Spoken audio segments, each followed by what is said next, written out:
నిలబడ్డది. గురుగారు మరొక సందేహం అండి, కాకినాడ నుండి లీలా గారు రాస్తున్నారు, హనుమంతుడిని స్త్రీలు కూడా ఆరాధించవచ్చునా తెలియచేయగలరంటూ కోరుతున్నారు. హనుమంతుడిని ఆరాధించినటువంటి వాళ్ళల్లో అసలు మొట్టమొదటి సీతాదేవే హనుమంతుని ఆరాధించింది. అలాగే ఆ పంచముఖాంజనేయ స్వామి అవతారం ఆ సీతాదేవి కోసమనే ఆయన పంచముఖ రూపాన్ని చూపించాడు. ఆ విధంగానే నాగకన్యా వృత్తాంతం కనపడుతుంది మనకి. ఆయన భక్తురాండ్రుల్లో నాగకన్య అనేటటువంటి ఆమె చాలా ప్రసిద్ధురాలు. ఆమె ఆంజనేయ స్వామిని ఆరాధించినటువంటి విధానం చూస్తాం.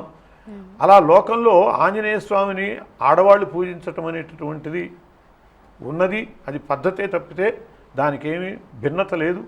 ఆంజనేయ స్వామిని చక్కగా ప్రతి స్త్రీ సేవించుకుని కుటుంబానికి కావలసినటువంటి శ్రేయస్సులన్నీ కూడా పొందవచ్చు. అంటే గర్భాలయంలో ప్రవేశించి ఆంజనేయ స్వామి దేవాలయాల్లో ఆడవాళ్ళు పూజ చేయటం అనేది ఉన్నదే, అది మిగతా దేవతల ఆలయాల్లో ప్రవేశించే దాని గురించి ఎలాంటి సమస్యలు ఉంటాయో అలాంటిదే ఉంటుంది తప్పితే ఇంట్లో ఆడవాళ్ళు పూజ చేసుకోవడానికి ఎటువంటి అభ్యంతరం లేదు. ఆంజనేయ స్వామిని చక్కగా ఆడవాళ్ళు సేవించుకోవాలి. ధర్మ సందేహాలు కార్యక్రమంలో మరో చిన్న విరామం.